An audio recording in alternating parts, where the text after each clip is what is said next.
దేశవ్యాప్తంగా సంచలనం సృష్టించిన హనీమూన్ హత్య కేసులో దర్యాప్తు ముమ్మరంగా సాగుతోంది. ఈ క్రమంలో రోజుకో కొత్త విషయం వెలుగులోకి వస్తోంది. తాజాగా ఈ కేసులో మరో కొత్త పేరు తెరపైకి వచ్చింది. అదే సంజయ్ వర్మ అనే పేరు. సంజయ్ వర్మ అనే వ్యక్తితో సోనం మార్చి 1 నుంచి 25 మధ్య 119 ఫోన్ కాల్స్ మాట్లాడినట్టు అధికారులు తెలిపారు. ప్రస్తుతం అతడి ఫోన్ స్విచ్ ఆఫ్ వస్తుండడంతో రాజా రఘువంశీ హత్య కేసులో అతడి ప్రమేయం ఏమైనా ఉందా అనే అనుమానాలు కలుగుతున్నాయి. పోలీసుల కోణంలో దర్యాప్తు చేస్తున్నారు. ఇంతకీ సంజయ్ వర్మ ఎవరు? అతనికి సోనంకు ఉన్న సంబంధం ఏమిటి? అతనికి పదే పదే ఎందుకు కాల్స్ చేసింది సోనం? రఘువంశీ కేసులో సంజయ్ వర్మ పాత్ర ఉందా? ఇదిగో ఇప్పుడు ఇదే పోలీసులకు అంతు చిక్కని ప్రశ్నగా మిగిలింది. ఇకపోతే ఈ కేసులో సోనం తల్లిదండ్రులు, కుటుంబ సభ్యులకు నార్కో టెస్టులు చేయాలని ఇటీవల మృతుడి సహోదరుడు పోలీసులను కోరాడు. ముందుగా తన సోదరుడిని హత్య చేసిన వారు కిరాయి గుండాలని చెప్పినప్పటికీ తర్వాత దర్యాప్తులో వారు సోనం ప్రియుడి స్నేహితులని తెలిసిందని అన్నాడు. అదేవిధంగా ఈ ఘటనలో మరింత మంది ప్రమేయం ఉండొచ్చని అనుమానం వ్యక్తం చేశాడు. ఈ కేసులో మరిన్ని విషయాలు తెలుసుకోవాలంటే సోనం తల్లిదండ్రులు, ఇతర కుటుంబ సభ్యులకు నార్కో అనాలిసిస్ టెస్టులు చేయాలని డిమాండ్ చేశాడు. దీంతో ఈ కేసులో నిందితులకు ఇంకెవరైనా సహకరించి ఉంటారా అనే కోణంలోనూ పోలీసులు దర్యాప్తు చేస్తున్నారు. మరోపక్క ఈ కేసులో ప్రధాన నిందితురాలు సోనం సహా మిగతా నలుగురిని పోలీసులు సొహరాలోని ఈస్ట్ కాశీ హిల్స్ ప్రాంతానికి తీసుకువెళ్లి నేరం జరిగిన విధానాన్ని రీకన్స్ట్రక్షన్ చేశారు. సొహరాలోని ఒక నిర్మానుష్య ప్రాంతంలో ఉన్న వాహన పార్కింగ్ ప్రదేశంతో పాటు జలపాతమున్న ఎత్తైన లోయ వద్దకు కూడా నిందితులను తీసుకెళ్లారు. రఘువంశీపై నిందితులు దాడి చేయగానే సోనం అక్కడి నుంచి పారిపోయిందని, అతడు చనిపోయిన తర్వాత మళ్ళీ ఘటనా స్థలానికి వచ్చి మృతదేహాన్ని జలపాతం వద్ద పడేయడానికి సహకరించిందని అధికారులు తెలిపారు. ఈ కేసును ఆర్థిక కోణంలోనూ సిట్ విచారిస్తోంది.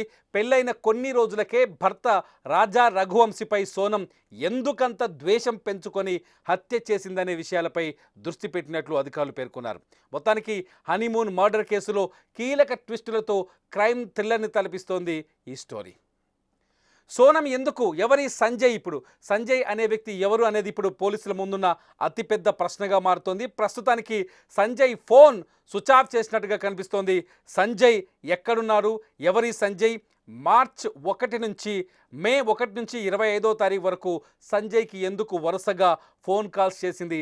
ఈ 119 సార్లు ఫోన్ చేయాల్సిన అవసరం ఎందుకు వచ్చింది అనేది ఇప్పుడు అతిపెద్ద ప్రశ్నగా మారుతోంది. ఖచ్చితంగా సోనం ఈ మార్చి 1వ తేదీ నుంచి 25వ తేదీ వరకు సోనం సంజయ్కి ఫోన్ చేసినట్టుగా తేలుతోంది. ఈ సోనంకి సంజయ్కి ఏదైనా సంబంధం ఉందా అనే ప్రశ్న ఇక్కడ తలెత్తుంది. నిజానికి ఈ హత్య కేసులో రాజ్ కుష్వానే సోనం ప్రియుడని తెలుస్తోంది. రఘువంశీ హత్య కేసులో రాజ్ కుష్వా కీలక పాత్ర బయటపడింది. రాజ్ కుష్వా తీసుకొచ్చిన కిరాయి హంతకులే రఘువంశీని మేఘాలయలో హత్య చేశారు కాశీ హిల్స్లో. అయితే ఇప్పుడు రాజ్ కుష్వానే ఆమెని కాపాడడానికి ప్రయత్నం చేశాడు. కిడ్నాప్ డ్రామా క్రియేట్ చేసి ఉత్తరప్రదేశ్ పోలీసులకు లొంగిపోయేలా సోనంకి సహాయం అందించాడు. అయినప్పటికీ ఇప్పుడు కొత్తగా సంజయ్ పేరు తెరపైకి రావడం, సంజయ్కి సోనంకి ఏదైనా సంబంధం ఉందా అనే చర్చ కూడా తెరపైకి రావడంతో ఒక్కసారిగా ఇన్వెస్టిగేషన్లో డైమెన్షన్స్ మారిపోయాయి.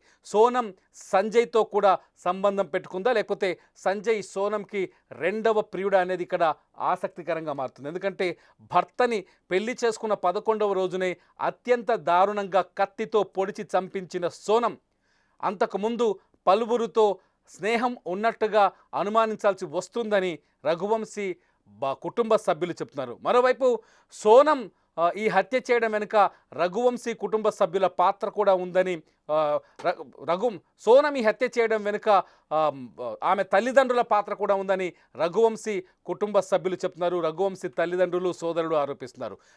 రాజా రఘువంశీని ఒక ప్లాన్ ప్రకారం హత్య చేసిందని సోనం, ఈ హత్యలో సోనం కుటుంబ సభ్యులు, తల్లిదండ్రుల పాత్ర ఉందని వాళ్ళు బలంగా విశ్వసిస్తున్నారు. మరోవైపు రఘువంశీ తండ్రి అశోక్ రఘువంశీ కూడా మరికొన్ని కీలకమైన ఆరోపణలు చేశారు. నిన్న ఆయన రఘువంశీ హత్య వెనుక క్షుద్ర పూజలు, నరబలి కూడా ఉందని వాళ్ళు చెప్తున్నారు. నరబలి చేయడం కోసమే సోనంకి పెళ్లి చేశారని, ప్లాన్ ప్రకారమే సోనం రఘువంశీని మేఘాలయకు తీసుకెళ్లి అక్కడ చేతబడులు చేయించి ఆ తర్వాత నర్రబలి ఇచ్చిందని కూడా రఘువంశీ తండ్రి అశోక్ రఘువంశీ, రాజా రఘువంశీ తండ్రి అశోక్ రఘువంశీ చెప్తున్నారు. రాజా రఘువంశీ నిజానికి ఒక పెళ్లి వీడియో మనం స్క్రీన్ పైన చూస్తున్నాం. రాజా రఘువంశీ సోనంని ఎంతో ప్రేమించాడు. పెళ్లి కుదిరిన నాటి నుంచే తన జీవితపు భాగస్వామిగా ఆమెను ఊహించుకున్నాడు. జీవితాంతం ఆమెను చాలా సుఖంగా ఎటువంటి కష్టం లేకుండా చూసుకుంటానని మాటిచ్చాడు. స్టేజీ పైన కూడా పెళ్లి రిసెప్షన్లో జరిగిన స్టేజీ పైన ఓ కార్యక్రమంలో సోనం రఘువంశీ ఇద్దరు ఒకరి గురించి ఒకరి మాట్లాడుకున్నారు. అక్కడ రఘువంశీ చాలా స్పష్టంగా చెప్పాడు, ప్రాణం కంటే ఎక్కువగా సోనంను చూసుకుంటానని. కానీ సోనం మాత్రం రఘువంశీ ప్రాణం తీస్తానని నిర్ణయించుకున్నట్టు తెలుస్తోంది. పెళ్ళైన 11వ రోజే హనీమూన్ పేరుతో, కనీసం హనీమూన్ పేరుతో మేఘాలయకు తీసుకెళ్ళి అక్కడి చిక్కటి అడవుల్లో మనం విజువల్స్లో చూస్తున్నాం. సోనం రఘువంశీ ట్రెక్కింగ్ చేస్తూ నడుచుకుంటూ వస్తున్న విజువల్స్. ఈ విజువల్స్ అన్నీ రఘువంశీ హత్యకు ముందు రికార్డు చేసిన విజువల్స్. సోనం రఘువంశీ ఇద్దరు అడవుల్లో తిరుగుతున్న సమయంలో వాళ్ళు రికార్డ్ చేసుకున్న విజువల్స్. ఈ విజువల్స్ ఇప్పుడిప్పుడే తెరపైకి వస్తున్నాయి. ట్రెక్కింగ్కి వెళ్ళేటప్పుడు అక్కడ సోనంని రఘువంశీని మనం గమనించవచ్చు. ట్రెక్కింగ్స్కి వెళ్ళే ముందు హోటల్ ముందు సోనం రఘువంశీ స్కూటీ పైన వెళ్ళిన వీడియోని కూడా చూడొచ్చు. అందమైన ప్రదేశంలో సంతోషంగా గడపాలని వెళ్ళిన రఘువంశీని అత్యంత హింసాత్మకంగా హత్య చేయించింది సోనం. మధ్యప్రదేశ్ ఇండోర్ నుంచి, తన స్వస్థలం ఇండోర్ నుంచి కిరాయి హంతకులను తీసుకొచ్చి అత్యంత పాశవికంగా హత్య చేసింది. హత్య చేసిన తర్వాత తనను కూడా ఎవరో కిడ్నాప్ చేశారనే డ్రామాని క్రియేట్ చేయడానికి తెగ ప్రయత్నం చేసింది.